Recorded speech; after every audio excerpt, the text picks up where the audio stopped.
Un jour, quelqu'un m'a appelé pour me dire que dans ton quartier Kenya, il y a un nouveau lycée, mais le lycée est dépourvu de tout.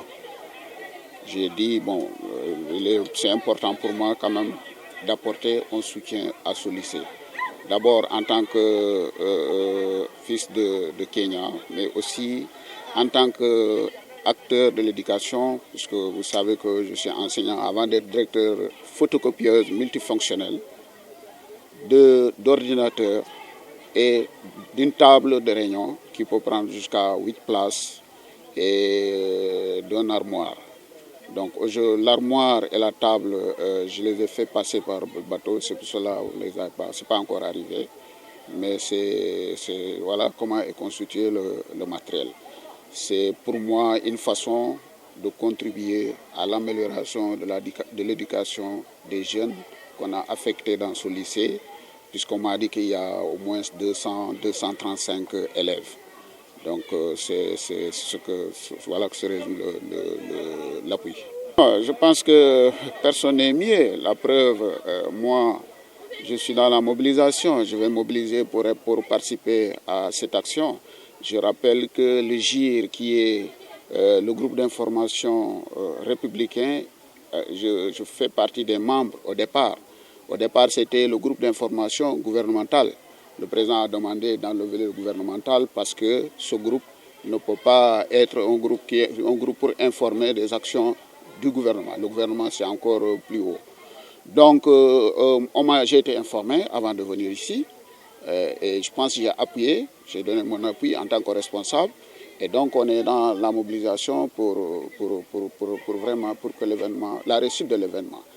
Donc, je pense qu'il n'y a pas à ma connaissance, je n'ai pas entendu de réticence par rapport à cette activité. Ça dépend du côté où on est, parce qu'une campagne de commercialisation, c'est plusieurs acteurs.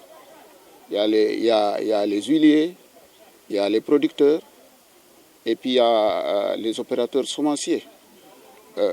Bon, toujours, c'est dans les années passées, je pense que c'est les producteurs qui criaient pour dire que leur arachide est bradé. Donc cette année, il y a de nouveaux acteurs qui sont dans le secteur qui font que c'est le producteur qui gagne plus d'argent que les autres acteurs. Donc en quelque sorte, c'est le producteur qui est en train de contrôler le marché. Vous savez qu'un marché, c'est une dynamique. Bon, donc je pense que ce qu'on va faire, c'est comme notre ministre l'a dit, et aux producteurs, on ne peut même pas, on n'est pas en mesure de le faire. On ne peut pas demander les producteurs de ne pas vendre leur arachide.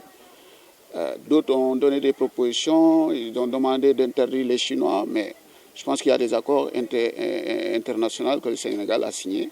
Est-ce qu'on peut techniquement interdire les Chinois de venir? De toutes les façons, même si on les interdit, c'est des Sénégalais qui vont acheter. On ne peut pas empêcher ces Sénégalais-là d'acheter.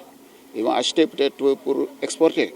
Donc je pense que la solution, pour moi, il faut que les huiliers, quand même, essayent de voir à l'avenir comment signer des contrats avec des producteurs en mettant à leur disposition des semences, de l'engrais et d'avoir des contrats vraiment bien ficelés de telle sorte qu'au moment venu, que les producteurs avec qui ils ont signé des contrats puissent rembourser et leur permettre de disposer des graines.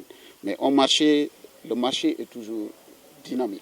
Et tant qu'il y a des acteurs, l'État avait dit c'est 210, mais vous êtes sur le terrain, vous voyez que les 210 sont prix plancher. On ne peut pas être en deçà de 210, mais les prix ont flambé. Donc si une entreprise planifie sa collecte sur la base de 210, évidemment, l'entreprise aura des problèmes parce que actuellement les prix ont flambé, on est entre 250, 275 et 300. Je pense que ça, vous savez, je discute avec le ministre, hein, et sa position c'est ça. Sa position c'est ça. Donc, et je pense que le président même, je pense que le marché, on ne peut pas empêcher les acteurs d'acheter. On ne peut pas empêcher moi, producteur qui a mes graines, de vendre au prix le plus offrant. Et c'est ce qui se passe aujourd'hui. Voilà.